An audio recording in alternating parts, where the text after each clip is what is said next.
जय श्री कृष्णा। राधे राधे दोस्तों, आप सभी का दिन शुभ और मंगलमय हो। आप सभी पर भगवान विष्णु की कृपा सदा सर्वदा बनी रहे। आज की वीडियो में आप सुनेंगे भादो मास महात्म्य का अध्याय 10।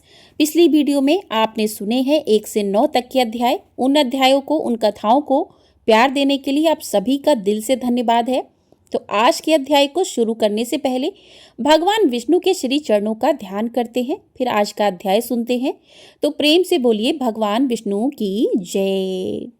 प्रिय श्रोताओं, आज के अध्याय में ब्रह्मा जी कहते हैं कि हे ब्राह्मणों, सब तीर्थों और क्षेत्रों में जो जप, होम, व्रत और तपस्या तथा दान के फल प्राप्त होते हैं, उनमें से कोई ऐसा दिखाई नहीं देता जो पुरुषोत्तम क्षेत्र में रहने के फल की बराबरी कर सके। अब बारंबार अधिक कहने की क्या आवश्यकता है। वह पुरुषोत्तम क्षेत्र सबसे महान है, यह बात सत्य है। सत्य है, एकदम सत्य है। समुद्र के जल से घिरे हुए पुरुषोत्तम तीर्थ का एक बार भी दर्शन कर लेने पर तथा ब्रह्म विद्या का एक बार भी बोध हो जाने पर मनुष्य फिर गर्भ में नहीं आता। जहाँ भगवान विष्णु का सन्निधान है, उस उत्तम पुरुषोत्तम क्षेत्र में 1 वर्ष या फिर 1 मास तक भगवान की उपासना करें। ऐसा करने वाले पुरुष ने जप, होम तथा भारी तपस्या की है। वह उस परम धाम में जाता है जहाँ साक्षात योगेश्वर श्री हरि विराजमान रहते हैं। ब्रह्मा जी की बात सुनकर मुनिगण कहने लगे कि भगवान, हमें तीर्थ की महिमा का विस्तार पूर्वक श्रवण करने पर भी तृप्ति नहीं होती, इसलिए आप पुनः किसी गोपनीय तीर्थ का वर्णन कीजिए। ब्रह्मा जी कहने लगे, श्रेष्ठ ब्राह्मणों, पूर्व समय में देवर्षि नारद ने मुझसे यही प्रश्न पूछा था। उस समय मैंने प्रयत्न पूर्वक जो कुछ उनसे कहा था वही तुम्हें भी बतलाता हूँ, सुनो। नारद जी ने पूछा, जगतपते, स्वर्ग लोक, मृत्यु लोक और रसातल में कुल कितने तीर्थ हैं तथा सभी तीर्थों में सदा कौन सबसे बढ़कर तीर्थ है, कृपया बताइए। ब्रह्मा जी बोले कि देवर्षि, स्वर्ग लोक, मृत्यु लोक और तल में 4 प्रकार के तीर्थ हैं, देव, आसुर, आर्ष और मानुष। ये तीनों लोक में विख्यात हैं। जम्बूद्वीप में भारतवर्ष तीर्थ भूमि है, वह तीनों लोकों में विख्यात है। बेटा, वह कर्म भूमि है, इसलिए उसे तीर्थ कहते हैं। पहले मैंने तुम्हें जो बताए हैं वे सब तीर्थ भारतवर्ष में ही है। हिमालय और विंध्य पर्वत के बीच में 6 ऐसी नदियां हैं जिनका प्राकट्य ब्रह्मा, विष्णु तथा शिव इन देवताओं से हुआ है। इसी प्रकार दक्षिण समुद्र तथा विंध्य पर्वत के बीच में भी 6 देव संभव नदियां हैं। यह 12 नदियां प्रधान रूप से बताई गई हैं, गोदावरी, भीमरथी, तुंगभद्रा, कृष्णवेणी, तापी और पयोषणी। यह विंध्य पर्वत के दक्षिण की नदियां हैं। भागीरथी, नर्मदा, यमुना, सरस्वती, विशोका और बितस्ता, यह विंध्याचल और हिमालय पर्वत से संबंध रखने वाली नदियां हैं। इन पुण्यमय नदियों को देव तीर्थ बताया गया है। कोलासुर, व्रत, त्रिपुर, अंधक, हमूर्दा, लवण, नमुच, श्रृंगक, यम, पाताल, केतु, मैं तथा पुष्कर, इनके द्वारा आवृत तीर्थ आसुर कहलाते हैं। प्रभास, भार्गव, अगस्ती, नर नारायण, वशिष्ठ, भारद्वाज, गौतम और कश्यप, इन ऋषि मुनियों द्वारा सेवित तीर्थ ऋषि तीर्थ हैं। अमरीश, हरिश्चंद्र, मानधाता, मनु, कुरु, कनखल, भद्राक्ष, सगर, अशुभ, नचकेता, भ्रशाकपि तथा अरिंदम आदि मानवों द्वारा निर्मित तीर्थ मानुष कहलाते हैं। यह सब यश तथा उत्तम फल की सिद्धि के लिए बने गए हैं। तीनों लोकों में कहीं भी जो अपने आप प्रकट हुए देव तीर्थ हैं उन्हें पुण्य तीर्थ कहा गया है। इस प्रकार मैंने तीर्थ भेद बतलाए हैं। महादैत्य राजा बलि देवताओं के अजय शत्रु हुए। उन्होंने धर्म, यश, प्रजा पालन, गुरु भक्ति, सत्य भाषण, बल, पराक्रम, त्याग और क्षमा के द्वारा वह सम्मान प्राप्त किया जिसकी लोकों में कहीं कोई तुलना ही नहीं है।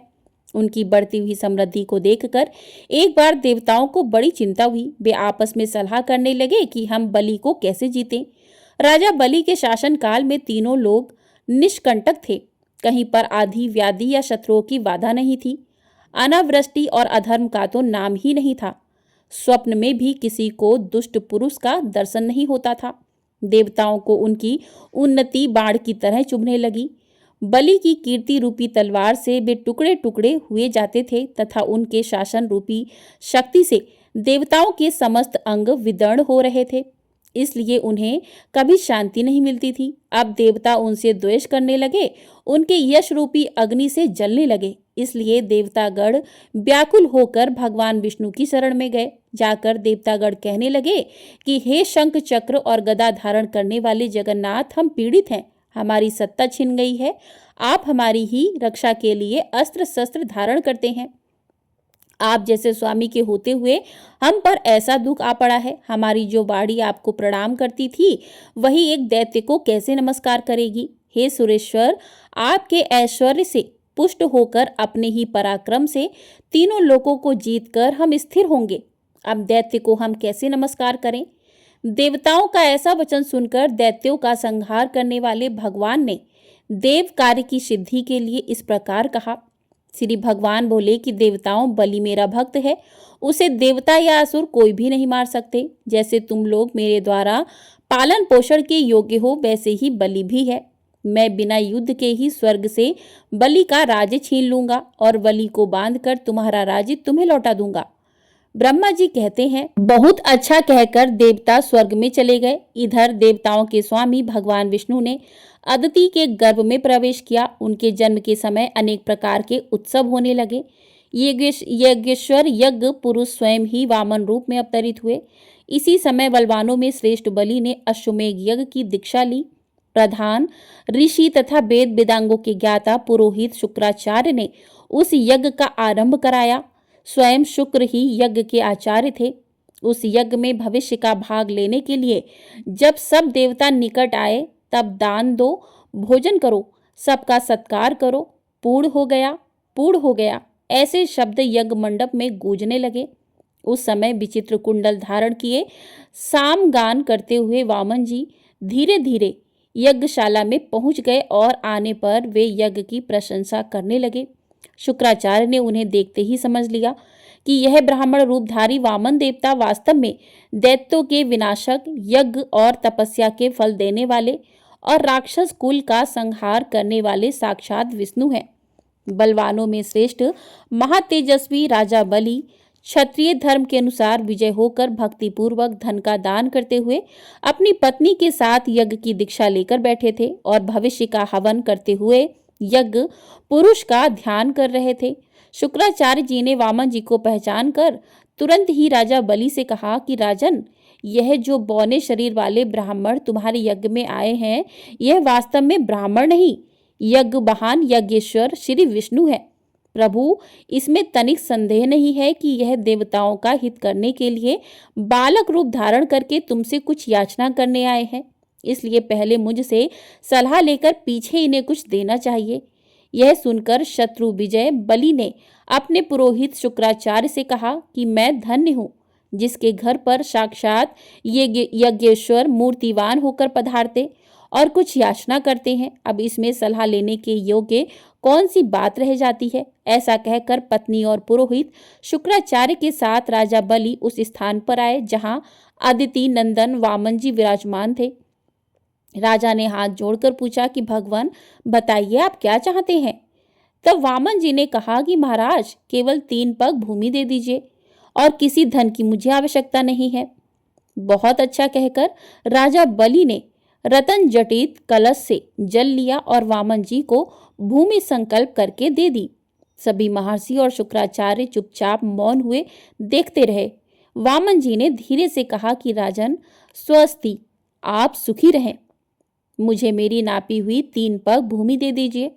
तब बलि ने तथास्तु कहकर जैसे ही वामन जी की ओर देखा, वे विराट रूप हो गए।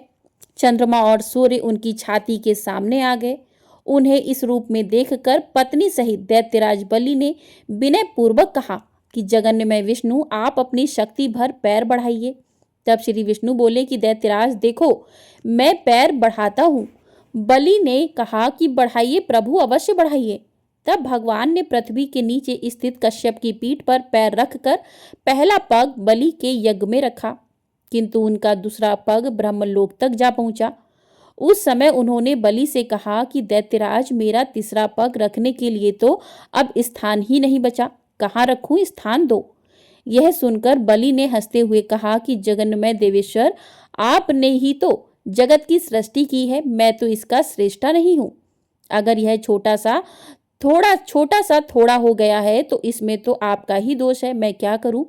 केशव, फिर से मैं कभी असत्य नहीं बोलता, इसलिए आप मेरे सत्य की रक्षा करते हुए अपना तीसरा पग मेरी पीठ पर ही रखिए। बलि का यह वचन सुनकर वेद त्रय रूप देव पूजित भगवान प्रसन्न होकर बोले कि दैत्यराज, मैं तुम्हारी भक्ति से बहुत प्रसन्न हूँ, तुम्हारा कल्याण हो, कोई वर मांगो। तब बलि ने जगत के स्वामी भगवान त्रिविक्रम से कहा कि अब मैं आपसे याचना नहीं करूंगा। तब भगवान ने स्वयं ही प्रसन्न होकर उन्हें मनोवांछित वर दे दिया। वर्तमान समय में रसातल का राज्य, भविष्य में इंद्रपद, स्वतंत्रता तथा अविनाशी यश आदि प्रदान किए। इस प्रकार दैत्यराज बलि को यह सब कुछ देकर भगवान ने उन्हें पुत्र और पत्नी सहित रसातल में भेज दिया और इंद्र को देवताओं का राज्य अर्पित कर दिया। इसी बीच में उनका जो दूसरा पग मेरे लोक में आ पहुंचा था, उसे देखकर मैंने सोचा कि जन्मदाता भगवान विष्णु का चरण है, जो सौभाग्यवश मेरे घर पर आ पहुंचा है। इसके लिए मैं क्या करूं जिससे मेरा कल्याण हो सके?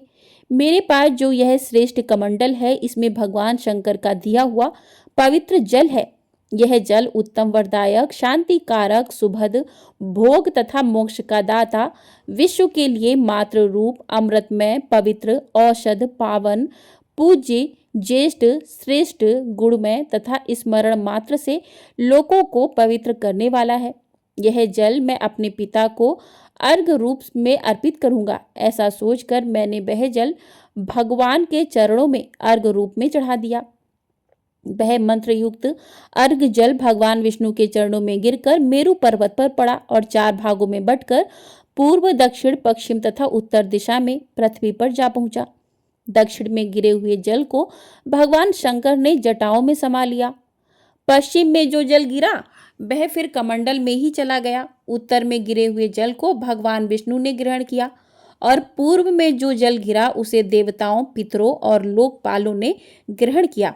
इसलिए वह जल अत्यंत श्रेष्ठ कहा जाता है। भगवान विष्णु के चरणों से निकलकर दक्षिण दिशा में गया हुआ जल, जो भगवान शंकर की जटा में स्थित हुआ, पर्व के समय शुभोदय करने वाला है। उसके प्रभाव का स्मरण करने से समस्त मनोवांछित वस्तु की प्राप्ति होती है। ब्रह्मा जी कहते हैं कि महामते, भगवान शंकर की जटा में जो दिव्य जल आकर स्थित हुआ, उसके 2 भेद हुए, क्योंकि उसे पृथ्वी पर उतारने वाले 2 व्यक्ति थे। उस जल के एक भाग को तो व्रतदान और समाधि में तत्पर रहने वाले गौतम नामक ब्राह्मण ने भगवान शिव की आराधना करके भूतल तक पहुंचाया, जो संपूर्ण लोक में विख्यात हुआ, तथा दूसरा भाग बलवान क्षत्रिय राजा भागीरथ ने इस पृथ्वी पर उतारा। इसके लिए उन्हें नियमों का पालन करते हुए तपस्या द्वारा भगवान शंकर की आराधना करनी पड़ी थी। इस प्रकार एक ही गंगा के 2 स्वरूप हो गए। एक समय की बात है कि महर्षि गौतम कैलाश पर्वत पर गए और मौन भाव से कुशा बिछाकर उस पर बैठे, फिर पवित्र होकर इस स्रोत का गान करने लगे। गौतम मुनि बोले कि भोग की अभिलाषा रखने वाले जीवों को मनोवांछित भोग प्रदान करने के लिए पार्वती सहित भगवान शंकर उत्तम गुणों से युक्त 8 विराट स्वरूप धारण करते हैं। इस प्रकार विद्वान पुरुष प्रतिदिन भगवान महादेव जी की स्तुति किया करते हैं। महेश्वर का जो पृथ्वी में शरीर है, वह अपने विषयों द्वारा सुख पहुँचाने, समस्त चराचर जगत का भरण पोषण करने, उसकी संपत्ति बढ़ाने तथा सबका अभ्युदय करने के लिए है। शांतिमय शरीर वाले भगवान शिव ने जगत की सृष्टि, पालन और संहार करने के लिए पृथ्वी के आधारभूत जल का स्वरूप धारण किया है। उनका वह लोक प्रतिष्ठित रूप सब लोगों को सुख पहुंचाने तथा धर्म की सिद्धि करने का भी कारण है। महेश्वर, आपने समय की व्यवस्था करने, अमृत का स्रोत बहाने, जीवों की सृष्टि, पालन और संहार करने तथा प्रजा को मोह, सुख और उन्नति का अवसर देने के लिए सूर्य, चंद्रमा तथा अग्नि का शरीर धारण किया है। हे ईश्वर, आपने जो वायु का रूप ग्रहण किया है, उसमें भी एक रहस्य है।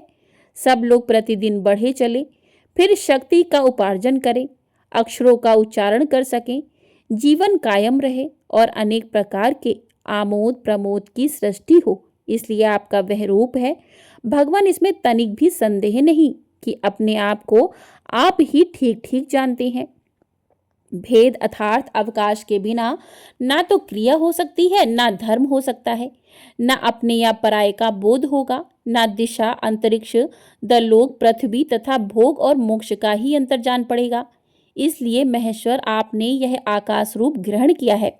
भगवान शिव की प्रिया शिवा देवी भी नित्य है।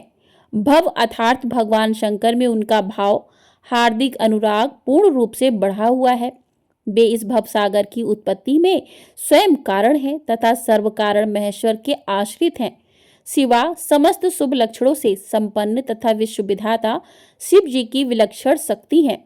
संसार की उत्पत्ति, स्थिति, अन्न की वृद्धि तथा लय, यह सनातन भाव जहाँ होते रहते हैं, वह एकमात्र पार्वती जी का ही स्वरूप है। वे भगवान शंकर की प्राण बल्लभा हैं और उनके लिए कुछ भी असाध्य नहीं है।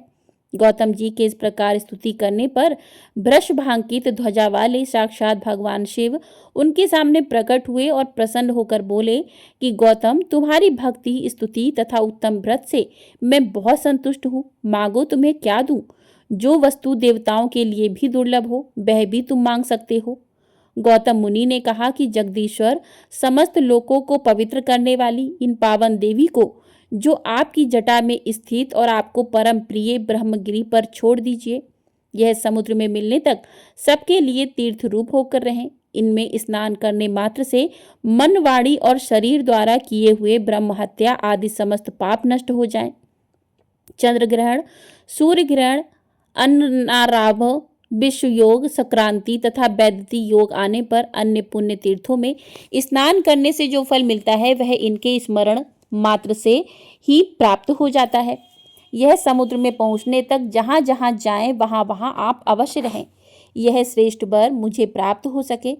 प्रभु तथा इनके तट से 1 योजन से लेकर 10 योजन की दूरी तक के भीतर आए हुए महापात की मनुष्य भी अगर स्नान किए बिना ही मृत्यु को प्राप्त हो जाए तो वे भी मुक्ति के भागी हो सकें।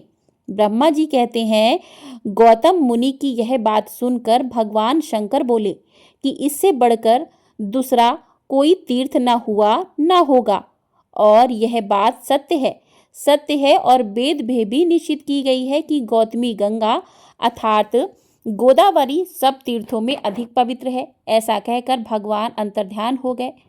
लोक पूजित भगवान शिव के चले जाने पर गौतम मुनि ने उनकी आज्ञा से जटा सहित सरिताओं में श्रेष्ठ गंगा जी को साथ लेकर देवताओं से घिरकर ब्रह्मगिरि में प्रवेश किया। उस समय महाभाग महर्षि, ब्राह्मण तथा क्षत्रिय भी आनंद मगन होकर जय जयकार करते हुए ब्रह्म ऋषि गौतम की प्रशंसा करने लगे। पवित्र और संयत मन वाले गौतम ने जटा को ब्रह्मगिरि के शिखर पर रखा और भगवान शंकर का स्मरण करते हुए गंगा जी से हाथ जोड़कर कहा कि 3 नेत्रों वाले भगवान शिव की जटा से प्रकट हुई हे माता गंगा, आप सब अविष्टों को देने वाली और शांत हो, मेरा अपराध क्षमा करो और सुखपूर्वक यहाँ से प्रवाहित होकर जगत का कल्याण करो। देवी, मैंने तीनों लोकों का उपकार करने के लिए आपकी याचना की और भगवान शंकर ने भी इसी उद्देश्य की सिद्धि के लिए आपको दिया है, अतः हमारा यह मनोरथ असफल नहीं होना चाहिए। गौतम मुनि के ऐसे वचन सुनकर भगवती गंगा ने उसे स्वीकार किया और अपने आप को 3 भागों में बांटकर स्वर्गलोक, मृत्युलोक और रसातल में फैल गई। स्वर्गलोक में उनके 4 रूप हुए, मृत्युलोक में वे 7 धाराओं में बहने लगी और रसातल में भी उनकी 4 धाराएं हुई। इस प्रकार एक ही गंगा जी के 15 आकार हो गए। गंगा देवी सर्वत्र हैं, सर्वभूत स्वरूपा हैं, सब पापों का नाश करने वाली तथा संपूर्ण अभीष्ट वस्तुओं को देने वाली हैं। वेद में सदा उन्हीं के यश का गान किया जाता है। जिनकी बुद्धि अज्ञान से मोहित है, वे मृत्यु लोक के निवासी समझते हैं कि गंगा केवल मृत्यु लोक में ही है, पाताल या फिर स्वर्ग में नहीं है। भगवती गंगा जहाँ तक पहुंचकर सागर में मिली है, वहां तक वे देवमयी मानी गई हैं। महर्षि गौतम के छोड़ने पर वे पूर्व समुद्र की ओर चली गईं। उस समय देवर्षियों द्वारा सेवित कल्याणमयी जगत माता गंगा की मुनि श्रेष्ठ गौतम ने परिक्रमा की। इसके बाद उन्होंने देवेश्वर भगवान त्र्यंबकम का पूजन किया। उनके स्मरण करते ही करुणा सिंधु भगवान शिव वहां प्रकट हो गए।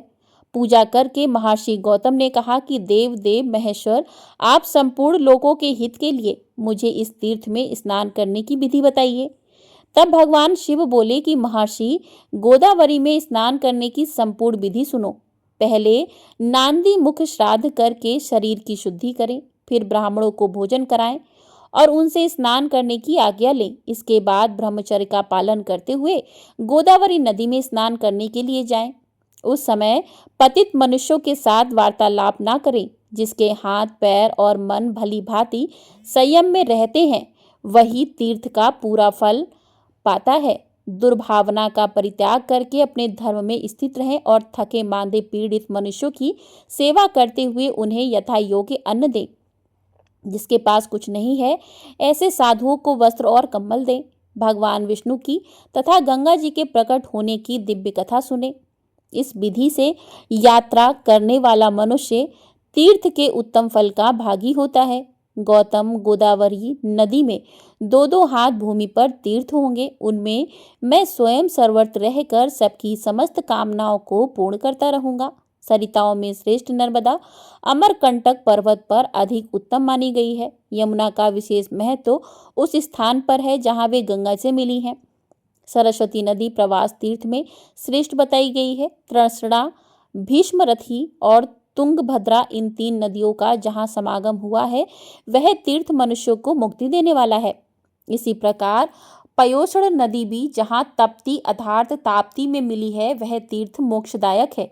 परंतु ये गौतमी गंगा मेरी आज्ञा से सर्वत्र सर्वदा और सब मनुष्यों को स्नान करने पर मोक्ष प्रदान करेगी। कोई कोई तीर्थ किसी विशेष समय में देवता का शुभ गमन होने पर अधिक पुण्यमय माना जाता है, किंतु गोदावरी नदी सदा ही सबके लिए तीर्थ है। मुनि श्रेष्ठ, 200 योजन के भीतर गोदावरी नदी में 3.5 करोड़ तीर्थ होंगे। यह गंगा निम्नांकित नामों से प्रसिद्ध होगी: महेश्वरी गंगा, गौतमी, वैष्णवी, गोदावरी, नंदा, सुनंदा, कामदायिनी, ब्रह्म, तेज, समानिता तथा सर्व पाप प्राणशिनी। गोदावरी मुझे सदा ही प्रिय है। यह स्मरण मात्र से पाप राशि का विनाश करने वाली है। 5 भूतों में जल श्रेष्ठ है। जल में भी जो तीर्थ का जल है, वही सर्वश्रेष्ठ माना गया है। तीर्थ जल में भी भागीरथी गंगा श्रेष्ठ है और उनसे भी गौतमी गंगा उत्कृष्ट मानी गई है, क्योंकि वो भगवान शंकर की जटा के साथ लाई गई थी। इसलिए इनसे बढ़कर कल्याणकारी तीर्थ दूसरा कोई नहीं है। मुने, स्वर्ग, पृथ्वी और पाताल में भी गंगा सब मनोरथों को पूर्ण करने वाली है।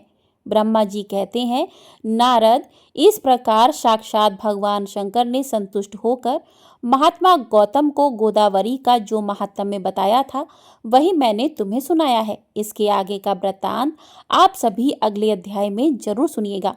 उम्मीद है आज की यह कथा आप लोगों को पसंद आई होगी। कथा पसंद आई हो तो वीडियो को लाइक अवश्य कर दीजिएगा। आपका एक लाइक हमारे लिए बहुत अधिक महत्वपूर्ण होता है। और चैनल पर नए हैं तो चैनल को सब्सक्राइब भी कर लीजिएगा, जिससे आपको हमारे चैनल पर आने वाली सभी वीडियो समय से प्राप्त हो सकें और आप सभी वीडियो का, सभी कथाओं का रसपान कर सकें। और वीडियो पसंद आई हो तो भगवान विष्णु की जय भी कमेंट बॉक्स में अवश्य लिखिएगा और ज़्यादा से ज़्यादा वीडियो को शेयर भी कीजिए, ताकि अन्य लोग भी इन कथाओं का रसपान कर सकें। इससे भी आपको पुण्य मिलेगा। प्रेम से बोलिए भगवान विष्णु की जय।